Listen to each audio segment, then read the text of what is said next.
Halo teman-teman, selamat datang di Sejenak Keliling. Kali ini kita akan berkenalan dengan kota Manaus di Brazil. Sebuah kota di tengah lebatnya hutan hujan Amazon. Yuk kita mulai. Pernah nggak sih kepikiran kalau ada kota besar lengkap dengan mall, gedung opera, dan bandara, tapi letaknya di tengah hutan hujan yang paling lebat di dunia? Ada ternyata. Namanya kota Manaus, ibu kota dari negara bagian Amazonas di Brazil. Sebagai informasi, Brazil punya 26 states atau negara bagian dan satu wilayah khusus ibu kota negara bernama Brasilia. Salah satu dari 26 negara bagian itu adalah Amazonas.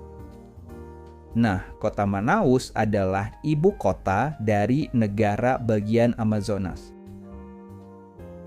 Kota Manaus yang berarti ibu para dewa terletak persis di tepi Sungai Negro, salah satu anak sungai terbesar dari Sungai Amazon. Yang paling keren dari Manaus adalah fenomena Meeting of the Waters. Fenomena bertemunya dua sungai, yakni Rio Negro yang airnya berwarna hitam kecoklatan dan sungai Rio Solimos yang airnya keruh seperti kopi susu. Uniknya, pertemuan dua sungai ini tak menyatukan air keduanya. Mereka mengalir berdampingan sejauh belasan kilometer sebelum akhirnya menyatu ke sungai Amazon yang megah itu. Kenapa nggak menyatu? Karena ada perbedaan suhu, kecepatan, dan kepadatan airnya. Manaus lahir dari sebuah benteng kecil yang didirikan Portugis pada tahun 1669. Bukan sekedar benteng untuk keperluan militer, tapi simbol ambisi mereka untuk menguasai wilayah strategis ini dari ancaman penjajah lain, seperti misalnya Belanda. Pada tahun 1835, pecahlah pemberontakan Kavanagem. Ketika kelompok-kelompok terpinggirkan, yakni kelompok-kelompok pribumi dan orang kulit hitam, mengguncang tatanan lama dan merebut kekuasaan dari para elit politik kulit putih. Revolusi itu berdarah, merenggut nyawa hampir 40% penduduk.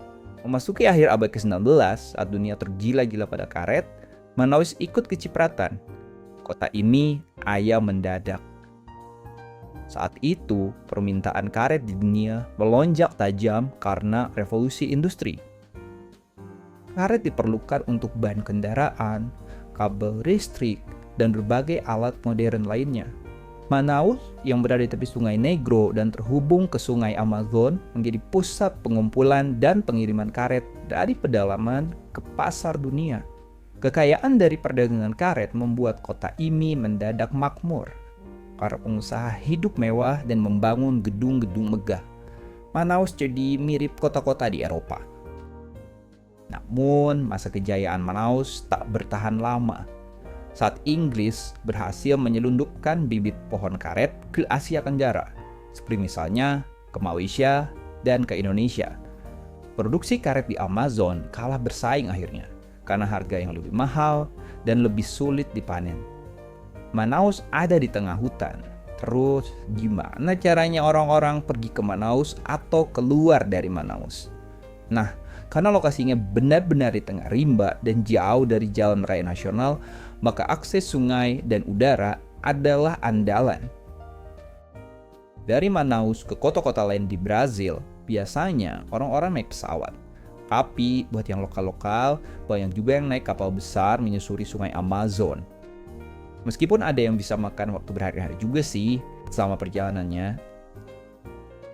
Demikianlah perkenalan singkat kita dengan kota Manaus di Brazil. Manaus ini mungkin tersembunyi di jantung rimba, namun jejak sejarah dan denyut kotanya tak pernah sunyi. Di antara suara alam dan gema opera, ia menyimpan cerita tentang perjuangan, kejayaan, dan harmoni yang tak biasa. Terima kasih banyak sudah menonton. Jangan lupa like dan subscribe supaya nggak ketinggalan perkenalan kita dengan kota-kota lainnya di dunia.